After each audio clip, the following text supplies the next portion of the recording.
Well, I don't know if you'll see them flying around, but there's actually 2 martins out here today. Yeah. 2 of them.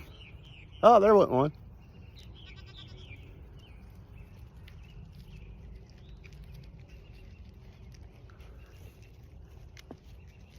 See? Oh, get in the frame. There went one in, yep. That's the same gore that went in last night. I didn't see where the other one got to.